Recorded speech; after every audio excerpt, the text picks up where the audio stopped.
ওইটা করতেও রাজি হয়েছে, কারণ ছিল দুইটা। এক, ও না গেলে আমি তন্ময় আর নিয়ানের থেকে কাউকে পাঠাতাম। দুই, আর এইটা কমপ্লিট করলে ও সব কিছু থেকে মুক্তি পেত। ওকে যা দিয়ে আমি ব্ল্যাকমেইল।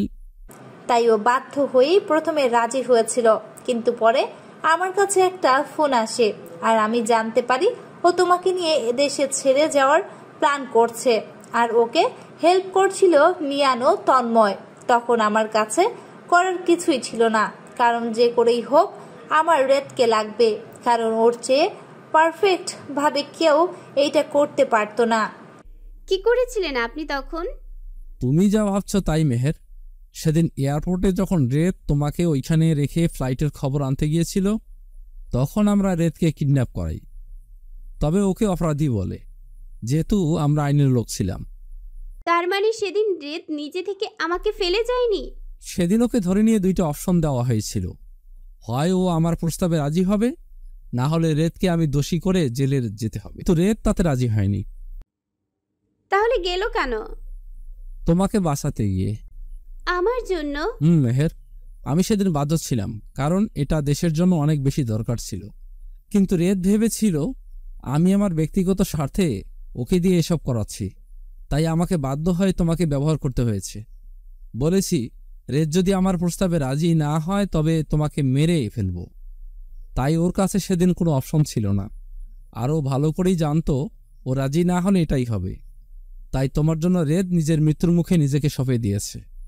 মেহের যেন পাথর হয়ে গেছে, রেদ যা করেছে সব ওর জন্য। তারপর ও সেখান থেকে চলে যায়, আর আমিও তোমাকে এসে বলি রেদ তোমাকে ছেড়ে পালিয়ে গেছে। আর নিয়ান আর তন্ময় ও এসবের কিছুই জানতো না, কারণ ওরা জানতে চাওয়া সত্ত্বেও বলিনি। পরে কি হয়েছে?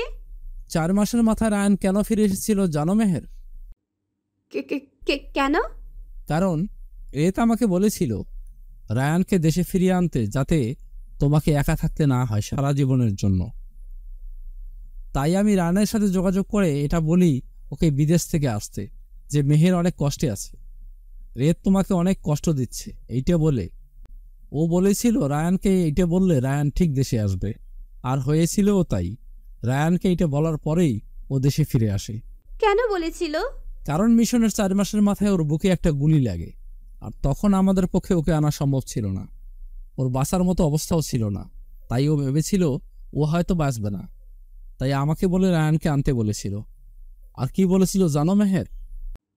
কি? কল্পনা। প্লিজ শান্ত হও, তোমার কিচ্ছু হবে না, এত টেনশন করো না। স্যার, আমি নিজেকে নিয়ে টেনশন করছি না। আমি বাঁচি বা মরি, আমার একটাই আফসোস, আমি মরার আগে আমার মেহের নামের জানকে দেখে যেতে পারলাম না। ওর কাছে গিয়ে একটাবার ক্ষমা চেয়ে বলতে পারলাম না। বিশ্বাস করো মেহের, আমি তোমাকে ছেড়ে যাইনি, বাধ্য হয়ে গিয়েছিলাম। স্যার, আমি মরে গেলে ওকে দয়া করে বলবেন আমি ওকে অনেক ভালোবাসতাম, কিন্তু এটা বলবেন না যে ওর জন্য আমি এখানে এসেছি। তাহলে ও নিজেকে ক্ষমা করতে পারবে না। খুব বেশি ভালোবাসে আমাকে, আমার হলুদ কুড়ি। মেহেরকে নিয়ে না ভেবে একটু নিজের কথা ভাবো রেদ, তোমার অবস্থা খুব খারাপ। স্যার, জানেন তো আমার পাগড়িটা খেতে খুব পছন্দ করে, কিন্তু যখন খাওয়া বন্ধ করে তখন 15 দিনেও খাওয়ার খবর থাকে না। তখন ওকে জোর করে খাইয়ে দিতে হয়। কোনো কাজ ঠিক করে করতে পারে না, সব কিছুতেই ভুল করে। আমি না থাকলে ওকে আগলানোর মতো কাউকে দরকার। প্লিজ রেদ, চুপ করো। একটা কাজ করে দেবেন স্যার? বলো। আমি মারা গেলে ওকে সামলানোর জন্য কাউকে দরকার। আপনি আমার ফ্রেন্ড রায়ানের কাছে একটু খবর পাঠিয়ে দিন যে রেদ মেহেরের সাথে খারাপ ব্যবহার করেছে। ও মেহেরের কাছে চলে আসবে। এসব কেন? কারণ আমি মেহেরকে যতটা না ভালো রাখতে পারবো, তার চেয়ে বেশি রায়ান ওকে ভালো রাখবে। ও মেহেরকে খুব ভালোবাসে। ও যদি মেহেরের পাশে থাকে তবে আমার আর কোনো চিন্তা থাকবে না। রেদ, প্লিজ স্যার, কথাটা দিন রাখবেন। কথা দিলাম, রাখবো। সেদিন শুধু রেদের কথাগুলো শুনছিলাম। কেউ কাউকে কিভাবে ভালোবাসে তা হয়তো রেদকে দেখে বুঝেছি। সেদিন ওর কথা শুনে আমি নিজেও কেঁদেছিলাম, আমার মতো একটা হার্টলেস মানুষ। আর ওখানে যারা ছিল তারাও। মেহের নির্বাক হয়ে শুনছে। জানো মেহের, সেদিন রেদের চোখে অনবরত পানি পড়েছিল, কিন্তু নিজের জন্য না, শুধু তোমার জন্য। ওর যতক্ষণ জ্ঞান ছিল ততক্ষণ তোমার একটা ছবি বুকে নিয়ে রেখেছিল। তারপর যখন ওকে বলা হয়েছিল তখন রায়ান মেহেরকে খুঁজে পেয়েছে। সেদিনও সেন্সলেস হয়ে যায়। তারপর সবাই আশা ছেড়ে দিয়েছিল রেদ যে বাঁচবে, কিন্তু আল্লাহর অশেষ রহমতে প্রায় 2 সপ্তাহ পর রেদের জ্ঞান ফেরে, আরও বেঁচে যায়। তার মানে ঠিক ভেবেছি আমার রেদ বিপদে ছিল। শুধু তাকিয়ে তাকিয়ে শুনছে, আর এর জন্যই ওর বারবার স্বপ্ন দেখতো রেদ বিপদে আছে, কেউ বা কারা ওকে কষ্ট দিচ্ছে। তারপর রেদ যখন কিছুটা সুস্থ হয় আমি ওকে দেশে ফিরিয়ে আনতে চেয়েছিলাম, কিন্তু ও ততদিনে বুঝতে পারে এই কাজটা দেশের জন্য ছিল, ব্যক্তি স্বার্থে নয়। ও তখন বলেছিল, স্যার, জীবন যখন পেয়েছি তখন আমি বাঁচি বা মরি তাতে কিছু আসে যায় না। আমি এই কাজটা নিজের মাতৃভূমির জন্য করব। কারণ তোমাকে নিয়ে চিন্তা ছিল না, কারণ তুমি তখন রায়ানের সাথে ছিলে। তাই ও সেই কাজ শেষ করে একজন দেশের যোগ্য মানুষ হতে চেয়েছে। তারপর সেই মিশন শেষ করে প্রায় 5 মাস সময় লেগে যায়। জানো, এই 5 মাসও যতবার আমার সাথে কথা বলেছে ততবার শুধু তোমার কথাই বলেছে। আমি ওকে নিয়ে অনেক মজা করতাম। তোমার বউ আরেকজনের সাথে আছে। ও কি বলতো? একটাই কথা বলতো, স্যার, আপনি এটা বুঝতে পারবেন না। রায়ানের কাছে থাকলেও মেহের সুরক্ষিত, রায়ান ওর ক্ষতি হতে দিবে না, আর মেহের আমাকে ছাড়া কাউকে ভালোবাসবে না। আমি বলতাম, যদি রায়ান তোমার বউকে চায়, ওর একটাই কথা, রায়ান মেহেরকে চাইলেও ও মেহেরকে নিবে না, কারণ ও জানে মেহের রেদের প্রাণ। আর আমাদের 3 জনের সম্পর্ক আপনি বুঝবেন না, খুব স্পেশাল এটা। পরে তারপর আর কি, 9 মাসের মাথায় রেদের মিশন শেষ হয়, কিন্তু আবার একটা দুর্ঘটনা ঘটে। রেদ আবার গুলি খায়, কিন্তু এবার আর ও দেরি করেনি। কোনোরকম নিজের চিকিৎসা করে দেশে ফিরে এসে আমার সাথে দেখা করে। তারপর আমি ওকে তোমার প্রেগনেন্সির কথা বলতে পারিনি, তখন বলিনি, কারণ ও যদি দুর্বল হয়ে পড়ে তাই। বিশ্বাস করো, সেদিন রেদ পাগলের মতো খুশিতে লাফাচ্ছিল, সে নাকি বাবা হবে তাই। তারপর তোমার সাথে দেখা করতে যায়। বাকিটা তো তোমার জানা মেহের। রেদ তোমাকে যতটা ভালোবাসে তা হয়তো কেউ কাউকে বাঁচতে পারে কিনা তা আমার জানা নেই। ও যা করেছে তা সব তোমার কারণে, তোমার ভালোর জন্য। আর আসল দোষী আমি, যে রেদকে বাধ্য করেছে তোমাকে এসব করতে। আপনার একটা অন্যায় আমার আর রেদের জীবনটা শেষ করে দিল। একটা বার আমাকে বলতেন যে রেদ তোমাকে ধোঁকা দেয়নি। আমি জানি মেহের, কিন্তু নিয়মে আমার হাত বাঁধা ছিল, আমি চেয়েও বলতে পারিনি। আর রায়ানের সাথে তোমাকে থাকতে দেখে ভেবেছিলাম ওর সাথে হয়তো তোমার কোনো সম্পর্ক আছে। কিন্তু আজ তন্ময় আমাকে গিয়ে এদের সবটা জানতে পারি, এতদিন কি কি হয়েছে। এতটা ভালোবাসা আমার জন্য, আর অথচ এই ভালোবাসার কাঙাল হয়ে আছি আমি। সরি মেহের। সরি কোন মুখে বলছেন? আচ্ছা একটা কথা বলুন তো, যার থেকে এতটা কষ্ট পাওয়ার পর তাকে পাগলের মতো ভালোবেসেছি, কিন্তু আজ জানতে পারছি তার কোনো দোষ ছিল না। সে যা করেছে আমাকে ভালোবেসে আমার জন্য করেছে। এখন কিভাবে নিজেকে সামলাবো? সরি। সরি তাই না? আপনার কোনো দোষ নেই, যা আছে সব আমার ভাগ্যের। নইলে 3 বছর আগে যে মেয়ে জানতো না কাঁদে কিভাবে, আজ কান্নাটাই তার নিত্যদিনের সঙ্গী হয়ে গেছে। এটা আমার ভাগ্যের দোষ। আপনাকে দোষ দিয়ে কী লাভ? শুধু মনে রাখবেন, আমার রেদ যদি না বাঁচে তবে আমারও বেঁচে থাকার অধিকার থাকবে না। এবার আমি নিজেকে শেষ করে দিব। ওইখানে সবাই রীতিমতো কাঁদছে। রেদ এতটা কষ্ট সহ্য করেছে তা সবার ধারণার বাইরে ছিল, কিন্তু মেহের কাঁদছে না, খুব শক্ত করে আছে, একদম নির্বাক। মেহের, কিছু তো বলো। কিন্তু একটা কথা আমি এখনো বুঝতে পারছি না, সেদিন আমাকে তোমাদের যাওয়ার কথাটা কে বলেছিল? আজকের জন্য সেই দায়ী। তখনই ডক্টর আসে। ডাক্তার, রেদ কেমন আছে? এখনো কিছু বলা যাচ্ছে না। কিছু বলবে তুমি মেহের? আমার রেদ চাই, আর কিছু জানার নেই। রেদ প্লিজ। 5 বছর পর। রিদি, কই তুমি? তাড়াতাড়ি এসো। আসছি মা, আমি আব্বুর কাছে আছি। আর পারি না। কি করছো? তাড়াতাড়ি করো। চুল বাঁধছি আম্মু। তাড়াতাড়ি করো। এই কি বললে? চুল বাঁধছো মানে? সারে সর্বনাশ, এই কি করছো তোমরা? চুল বেঁধে দিচ্ছে আব্বু। এটা চুল বাঁধা? আর এই যে তোমার সমস্যা কি? তোমাকে চুল বাঁধতে বলেছে, মনে হচ্ছে যেন ঝাউ গাছ। তুমি চুপ থাকো, এসব বুঝবে না। তাহলে স্কুলে এভাবে যাবে? দেখেছো আব্বু, মায়ের মাথা খারাপ হয়ে গেছে। নইলে শুক্রবারে কেউ স্কুলে যাওয়ার কথা বলে? কি যে বলো মামুনি, তোমার মা যে কি তা বলে বোঝাতে হবে। রায়ান, কাদের সাথে কি বলি? আমি যাই, আমার কাজ আছে। রায়ান আর রিদি দুজনেই হেসে দেয়। মেহের রান্নাঘরে যায় নিজের কাজ গোছাতে। চেয়ারে দাঁড়িয়ে আটার বয়াম পড়তে মেহের পড়ে যায়। তখনই রায়ান মেহেরকে ধরে দাঁড়া করিয়ে দেয়। ওরে 2 বাচ্চার মা, এখন তো বাচ্চামি ছাড়ো। ছাড়বো। আজ অনেক কাজ, সবাই আজকে আসবে। আমি এত কিছু একা হাতে কিভাবে করব? এই জন্যই তো আমি এসেছি আজকে, না হলে তো আসতাম না। তা তোমার খুবই বরটা কই? রেত, কই ও? ওনার কি এখন আমার দিকে খেয়াল আছে? আজকে এত কাজের দিন, অথচ তিনি তার ছেলের সাথে নাক ডেকে ঘুমিয়ে আছে। আচ্ছা যাও, ওকে ডাকো। আমি পারবো না, তুমি গিয়ে ডাকো। মাথা খারাপ? ডাকো ওকে, কাজ আছে। ধুর, ভাল লাগে না। রিদ, রিদ, ঘুম থেকে ওঠো, তোমার রায়ান চাচু এসেছে।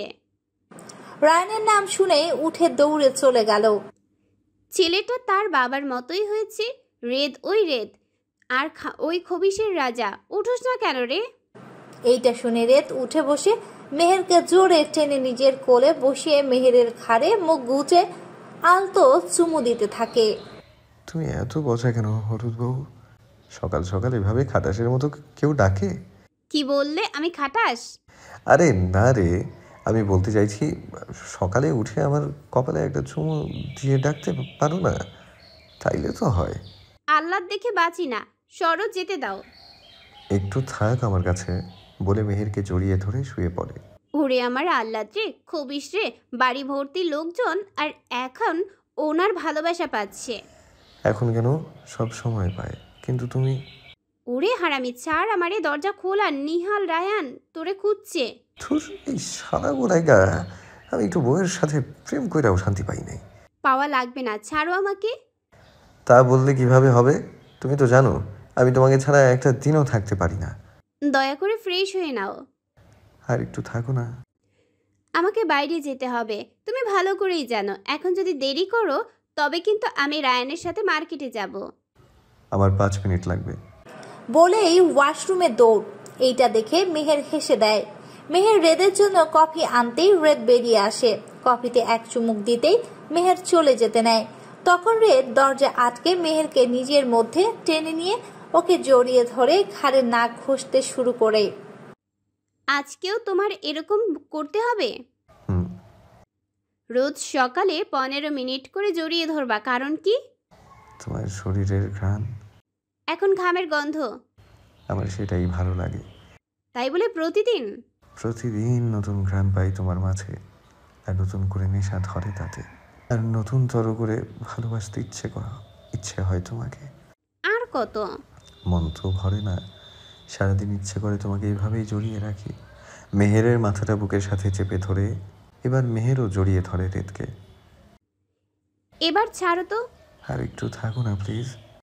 এই খবিশ, আর শুধরাইব না, দাঁড়া দেখাচ্ছি মজা। আরে রায়ান, তুমি? আমি তো দরজা লক করেছি। মেহের, তোর খবর আছে। রায়ান চলো। রেড যাবে না। তুমি চলো, তাড়াতাড়ি গাড়ি স্টার্ট দাও। কিন্তু কেন? আরে চলো তো, খবিশটা আসছে। আচ্ছা, গাড়ি স্টার্ট দিয়ে চলে যায়। আচ্ছা, ওকে নিয়ে আসলে কি হতো? ওর জন্য কিছু কিনবো, আর ও আসলে আমার পছন্দের কিছুই কিনতে পারবো না। মেহের, আমার হলুদ বউ। ও বাবা, কাঁদছো কেন? এমনি। আমার আর ভাইয়ের খিদে লেগেছে, খাইয়ে দাও। চলেন, ছেলে মেয়ে 2টা, কিন্তু পালতে হয় 3টা। আল্লাহ, কেন যে বলেছিলাম পোলাপান হলে আমি পালবো। তারপর রিদ আর রিদিকে খাইয়ে দেয়। ওরা দুজনেই টুইন। মেহের বেবি সামলাতে পারে না, এমনকি একদিনও নিজের হাতে খাওয়ায়নি। এই 4 বছর রেদ নিজেই ওদের খাইয়েছে, তাও মেহেরকে সহ। খাওয়া শেষ হলে তন্ময় আর তিতলি আসে, সাথে আসে ওদের ছেলে ইহান। ইহানকে দেখে রেদ রেগে যায়। বাবা, আমি ঠান্ডার পানির বোতল নিয়ে আসছি। রিদি যেতে নিলেই পড়ে যায়। তখনই ইহান এসে ধরে নেয়। তেরে লিয়ে মেরি জান হাজির হ্যাঁ। ছাড় আমাকে। কেন ছাড়বো? ছাড়লেই তো পড়ে যাবি। পারবো না, ছাড় তুই। বরের সাথে এমন কেউ করে তোকে কি বললি? বিয়ে করব বড় হয়ে। কে তোকে বিয়ে করবে? আমি তোকে বিয়ে করব? কেন? কিছু হলেই আমার চুল টেনে মারিস আর আমার চকলেটগুলো কেড়ে নিস। কিছুক্ষণ ভেবে, আচ্ছা রিদি, তোমাকে যদি চকলেট কিনে দেই তবে তো বিয়ে করবি? ভেবে দেখবো। এই এত ভাবাভাবির কিছু নেই। আমার মেয়েকে আমি আমার পছন্দের ছেলের সাথে বিয়ে দেবো, আর ওকে ধরার জন্য ওর বাবা আছে। কেন আঙ্কেল, আমি কোন দিক দিয়ে খারাপ জানেন? স্কুলে কত মেয়ে প্রপোজ করছে। হায় হায়, এটা বলে কি? এই তাহলে আমার মেয়ের পিছনে কেন পড়ে আছিস? কারণ ওকে আমার ভাল লাগে। কেন? কারণ ওকে মারলেও ও আমাকে বকা খাওয়ায় না। রেত রাগে চোখে তন্ময় আর তিতলির দিকে তাকায়। এইটা দেখে তন্ময় অন্যদিকে তাকায়। তখন তিতলি বলে, আচ্ছা বাবাই, আমি তোমাকে রিদির সাথে বিয়ে দেব, এবার তোমরা যাও খেলো। চল। না।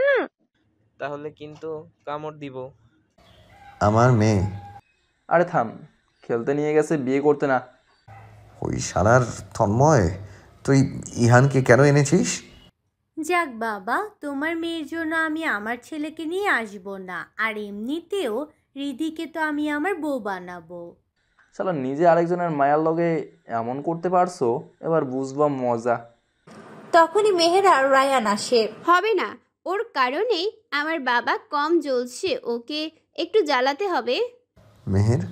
তোমার ইহান তো তাও ভালো, আর আমার রিতটা হয়েছে বাপের কার্বন কপি, না ওইটার চেয়েও বেশি।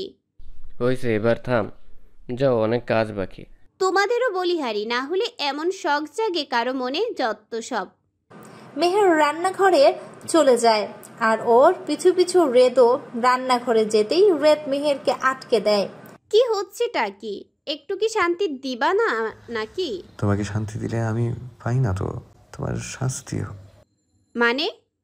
আমাকে ফেলে রায়ানের সাথে গেছো, এসে আবার আমাকে উল্টো কথা শোনাও, তাই এখন আমাকে একটা কিস করবে। কি অসম্ভব? দিবা কিনা সেটা বলো। কিন্তু তুমি দিবা? আচ্ছা। রেদের গালে আলতো করে ঠোঁট ছুঁয়ে দেয়। এটা কি ছিল? তাহলে আমি দেখাচ্ছি। থাক, দরকার নেই। এইটা ভালো। তারপর আস্তে আস্তে সবাই আসে। মেহের সবাইকে নাস্তা দেয়। এসবের কি দরকার বলো তো? বিয়ের 7 বছর পর আবার বিয়ে দিতে চাও? কি করব বল, বিয়ের সময় যা হয়েছে সেটা দেখতেও পাইনি। ঠিক বলেছেন বিআই মশাই, এবার বিয়েতে বেশ মজা করব। আচ্ছা চলুন, আমাদের কিছু কাজ আছে। আচ্ছা চলুন। এক এক করে সবাই এসেছে। তন্ময়ের সাথে তিতলি, নিয়ানির সাথে লিজা, আসফির সাথে ঘটনাচক্রে রিশার বিয়ে হয়েছে। নিহালও এসেছে, কিন্তু তানহা নেই। তখনই অনুজা আসে। এই শালা রায়ান, তুই বিয়ে করবি কবে? আমার বিয়ে নিয়ে তুই মরস কেন? তোর জন্য নিজের বউয়ের লগে ঝগড়া করতে পারি না। মানে ওই যে সবার বউ বাপের বাড়িতে যাইতে চায়, আর আমার বউ রায়ানের বাড়ি যাওয়ার হুমকি দেয়।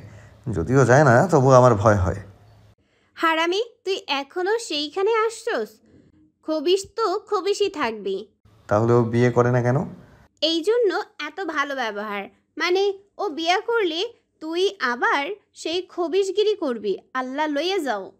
ওরে না রে বাবা, থাম তুই। ভাবতেছি বিয়েটা করেই নিব, কতকাল আর ব্যাচেলার লাইফ, কিন্তু বিয়ে করব মেয়ে কই? ইস ন্যাকা, কাল আমার সাথে তোরও বিয়ে হবে, আর মেয়ে আমি কাল খুঁজে রাখবো। তখন দেখে নিহান চুপচাপ আছে। কি হয়েছে নিহান? কিছু না। আচ্ছা, তানহার কি কোনো খোঁজ পাসনি? ওই ভাইয়ার কাছে জানতে চেয়েছিলাম, কিন্তু ওনার কাছে নাকি যায়নি। আচ্ছা, দেখা যাক কি হয়। তখনই সাহেব বেশে কারো এন্ট্রি হয়। রিশা আন্টি, তোমার মেয়ে কই? অর্নি। কেন রিত? তোমার আসফি আঙ্কেলের কোলে। কেন বাবাই? বাবা, তোমার কাছে গেলে তো কান্না করে ও। কিন্তু কেন করো এমন বাবাই? ইহান ভাইয়া তো ওকে মারে না, ওকে চকলেট দেয়, কিন্তু তুমি ওর চকলেট নিয়ে নাও তাই কাঁদে। কি সাংঘাতিক! এইটা কাকে পেটে ধরছি? এইটাই তো হওয়ার কথা। বাপকা বেটা, রেদের ছেলে রেদের মতোই। দেখতে হবে না ছেলেটা কার, কিন্তু একটা ডাউট আছে। তোমার আবার কি ডাউট? ছেলেটা আমার মতো, কিন্তু মেয়েটা হয়েছে রায়ানের মতো কেমনে? এটা শুনে রায়ানের হিচকি উঠে, ও পানি খাচ্ছিল। সেইটা আবার বলতে, টুইন বেবির পোলাটা তোমার মতো আর মাইয়াটা কার মতো? সারছে।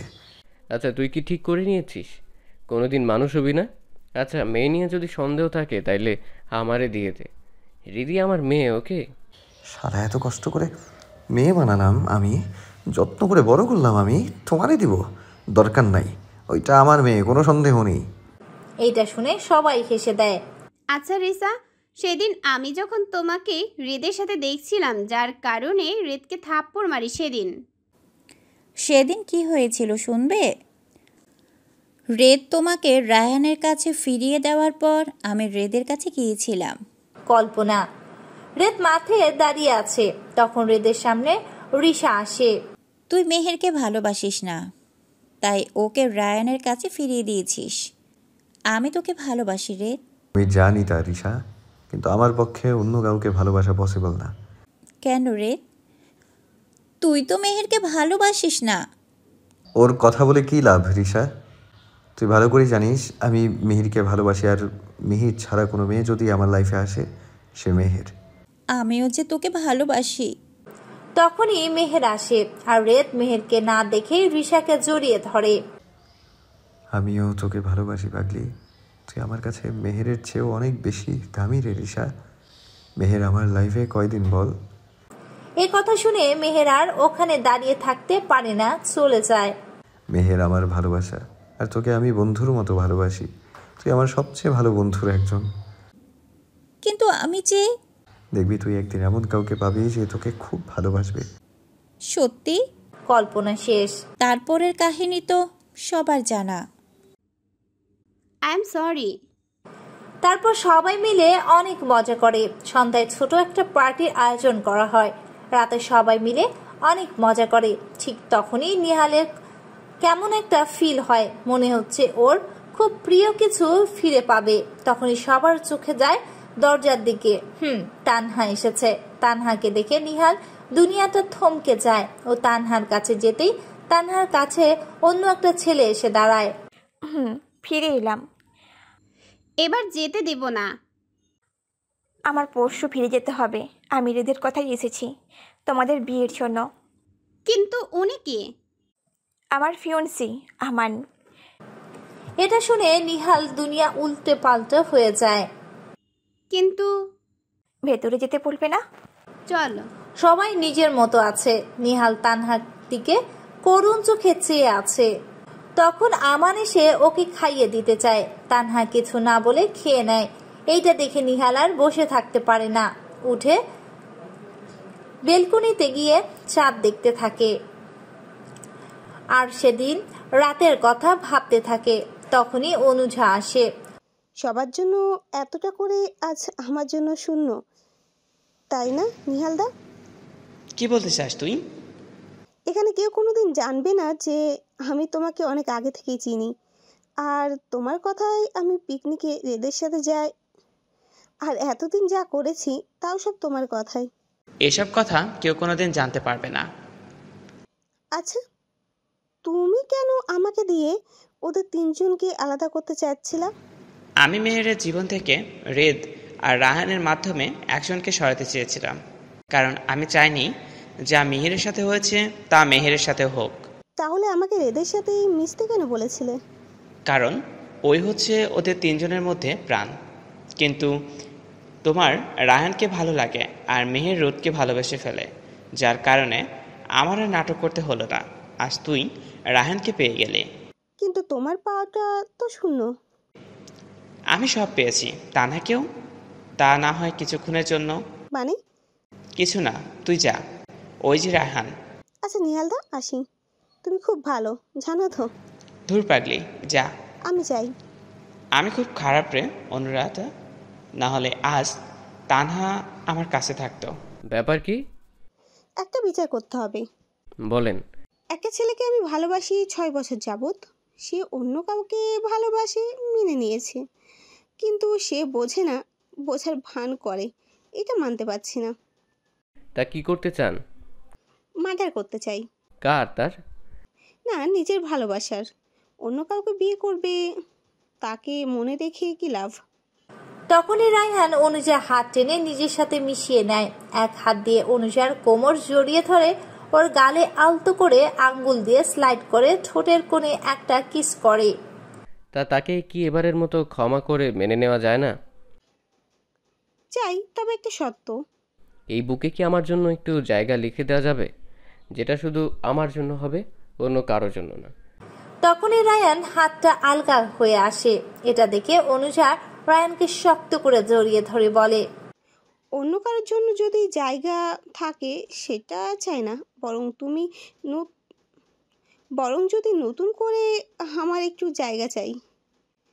অল্প হলেও হবে, কিন্তু তা যেন শুধু আমার হয়। রায়ান অনুজাকে জড়িয়ে ধরে হেসে দেয়। মনের জায়গা যার নামেই থাক, জীবনের প্রত্যেক পাতায় আপনার নাম থাকবে, সেখানে আর অন্য কেউ জায়গা পাবে না।